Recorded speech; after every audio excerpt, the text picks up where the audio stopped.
What's up, guys? Coach Kifa here. I'm just going to answer some more questions. Sorry we're a day behind on the videos. We shot a bunch of videos and then we couldn't get them to download. It took like 5 hours to get one video to download, so I'm just doing this one on my phone. Second question was more of actually like a statement. When I was shooting a video the other day, Brian was like, yeah, I was going to get on the video and I was going to put all this BS about, hey, translate this move from Portuguese to Japanese and all that. Basically what he was saying was like,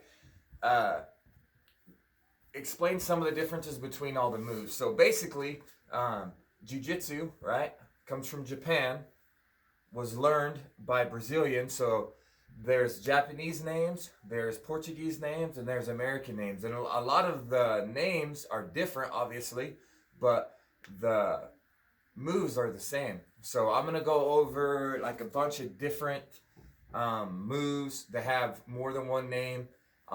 And then some of the gym jargon that we do in our own gym, because in our own gym we have moves that we name after people in our gym, like the Brandon choke, the Gustavo armbar, that type of thing, and I'm going to go through all those.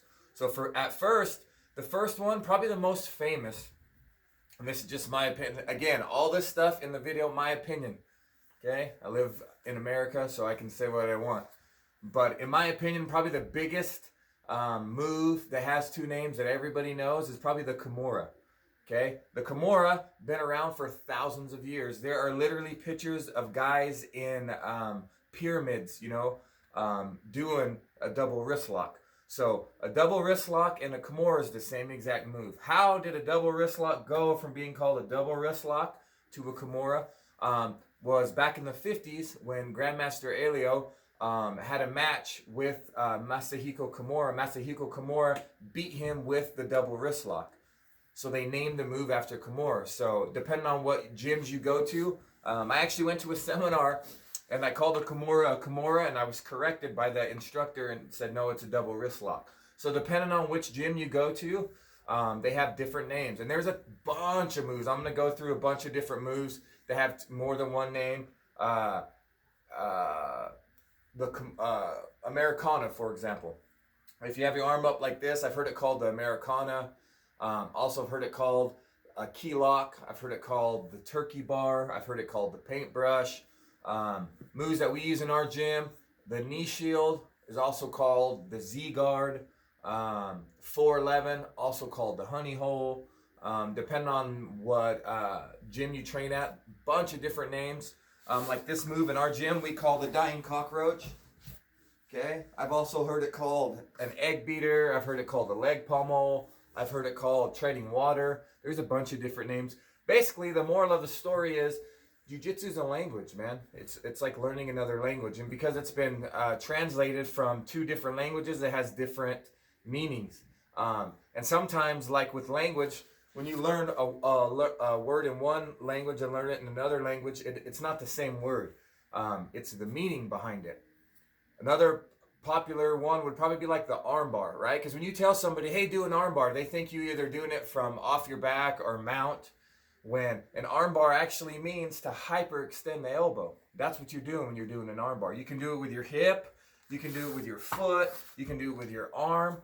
I remember we had some people come from Brazil and a wrist lock. They call it like a mão de vaca, which means cow hand in Portuguese. But in America, we call it a wrist lock. So as long as you understand what your coach is saying and everybody's speaking the same language, like for us in our gym, we call this is actually one of the words Brian was asking about, was the Kaizen katami, right? So Kaizen katami is basically a headlock, right? So in judo and in Japanese, the Kaizen katami is a headlock. But in MMA, we call it the scarf hold position. At our gym, we call it the Josh Barnett choke. A lot of moves get named after people if they finish people in a match like that. But basically, if you understand what your coach is saying, and that's the thing is I've been to a bunch of different seminars. I've trained in different states. Everybody has a different way of teaching. And I've been to seminars with Eric Paulson, Carlson Gracie Jr., Dean Lister, Craig Jones, Dwayne Ludwig, literally some of the best instructors on the planet. and they all explain stuff a different way. And that's why I feel fortunate with Gustavo. Gustavo's phenomenal at giving you the small itty bitty details. Why you do a move, what's the reason behind it, when you use it, when not to use it. Hey, that move's not wrong, but this is why. And that's the ability is, your ability as a coach is to make your students believe you and make sure that they understand what you're saying.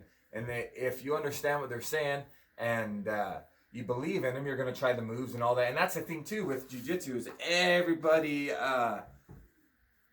has different moves that they're good at. And the analogy I like to use is like basketball. And that's a big thing with jiu-jitsu. Everything has a name, and who invented that and who showed you that. None of that matters. In basketball, everybody uses a crossover.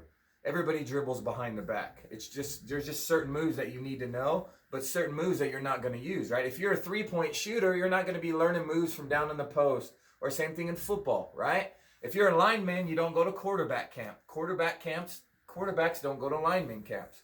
And it's the same thing when you're learning moves. Bruce Lee said it best: takes what's useful and use it, and what's useless and throw it away. But when you're a teacher, you got to learn a bunch of moves that fit into everybody's game. Anyway, I don't want to ramble on too much, so hopefully this will help. And keep training, and hopefully this coronavirus goes away soon, and we can choke people for real.